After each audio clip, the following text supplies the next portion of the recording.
That's our port tomorrow. Let's listen to the port talk. It was founded in 1797, Australia's second oldest city, and founded on coal. Traditionally occupied by the Awabakal and the Warimi. Because of the coal history, now I know why the term, like bringing coals to Newcastle, came around. Because Newcastle was the biggest coal center in the world. Going on this tour here in the theater, a wonderful life experience is about 6.5 hours tour. On this tour, you will discover the whole afternoon. Candy making. Ooh, make your own candy. You know, it's a shame everything is so far, an hour and a half ride to get to the wine area, each direction. When a small bakery was opened by William Arnott in 1865. According to one of my Australian colleagues, you have not truly lived unless you have eaten a Tim Tam biscuit. Tim Tam biscuit. I think I tried it once before. We will dock in Newcastle, but we have to be shuttled into town, possibly a 10-minute drive. You're not allowed to simply walk off the ship and into the CBD. Do such a superb job of cleaning this, keeping this ship clean. I understand Newcastle is a 2-hour drive from Sydney. How convenient. What a nice place to live.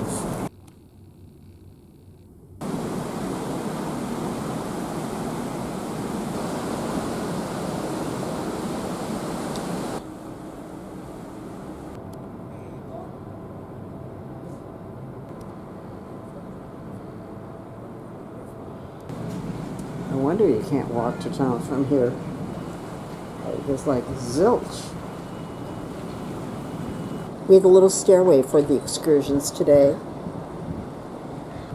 Almost all of them are afternoon, obviously, because we didn't get here until 12. We can't go on board our bus number 23 yet, because our bus 23 is not here yet. Good reason. Pneumatic power station. So it's an old site that was built in the 1800s, and it used water pressure to create power that helped provide power for the culture. So there's the Newcastle Yacht Club over on the left, and also the Commercial Fisherman's Wharf. Just to give you a little bit of a background of Newcastle, and I think to give you some idea of the quantity of coal. Millions of tons of coal are exported out of Newcastle. When they first came here, when the English first came here, they found coal even on the beaches, just littering the beaches.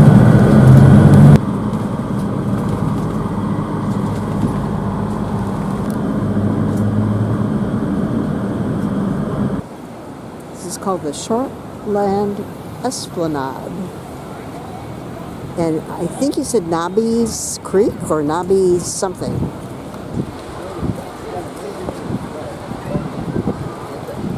Really beautiful. There's our ship way out there between the two trees with the grain elevators. Waves can actually cover the entire beach in the boat world.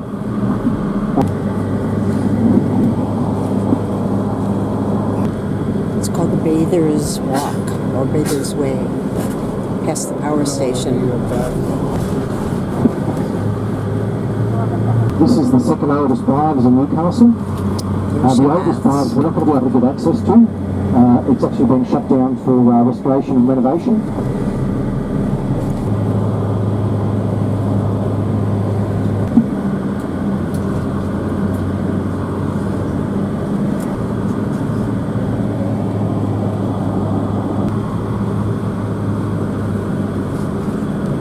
Beautiful homes up here. In 2015, and it was Anzacs are the Australian and New Zealand Army Corps, and it's basically in tribute to our First World War soldiers that were over in fought in World War I. And that's all part of the Memorial Walk. It's all part of the walk, the Anzac Walk. So they said price tag 4.7 million, but in reality it's probably 5.5. Gorgeous scenery. Well, this tour is billed as a scenic tour, and There's a 10-foot fall down to the beach below. they sure had the wind for it. So just to our left is the Bathers Way again, that walkway that links all of the beaches. Houses in this particular area are 10 million Australian dollars. Look at that house. Oh, I wouldn't mind. I would not mind that one. Newcastle was originally the destination for the worst behaved convicts. Today, it continues to be the largest coal export harbor in the world, but the city is breathing new life into the harbor. How beautiful is that?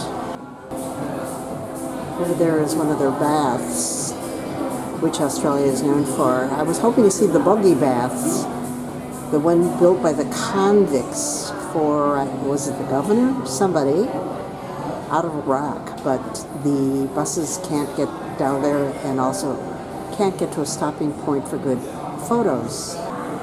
Beautiful glass restaurant up here.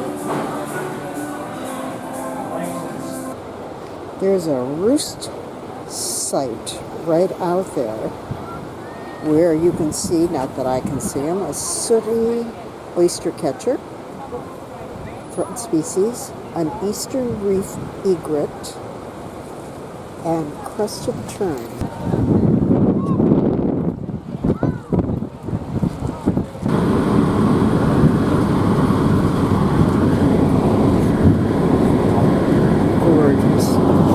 Gorgeous place. Nice little friendly house there, and it's listed for auction with a price guide of from Sydney and then from Sydney to Brisbane. Same with the railway And station. there are 3 stations that are off on its own little line. Now those stations were closed down about Last stop is Fort Scratchley.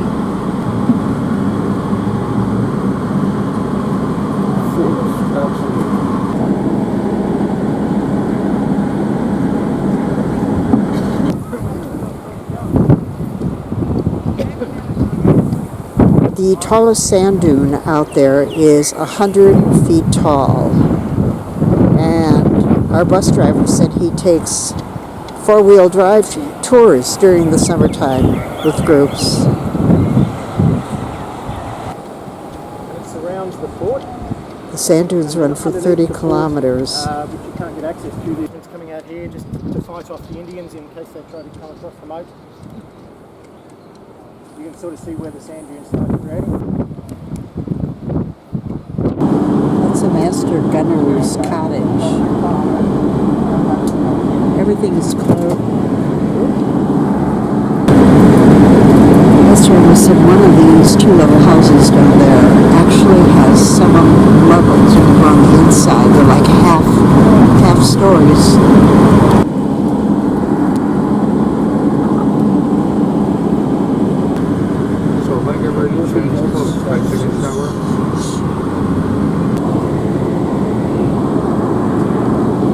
quite a beautiful theatre.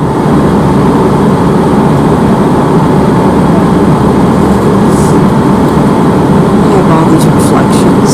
Sorry about that. Not much I can do.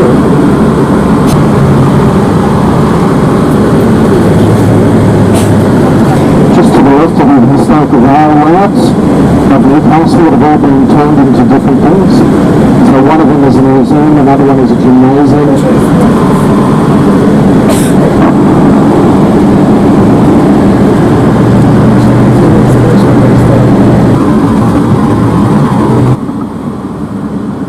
And there's another whale museum just over there in front of us with a lot of whale growing areas. And out of that, and I just have the grapes are actually, I should say the vines are actually there not to grow grapes, but there as an ornament.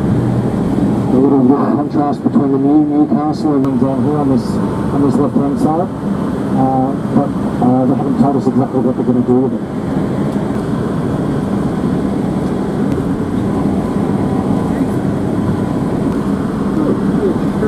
Distilling Company. Is it in relation to Wyatt? Wyatt,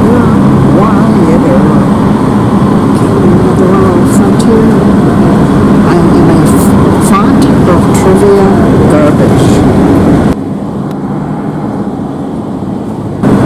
this was our last Viking cruise day. And I hope you enjoyed this 3-hour drive-by cruise in Newcastle.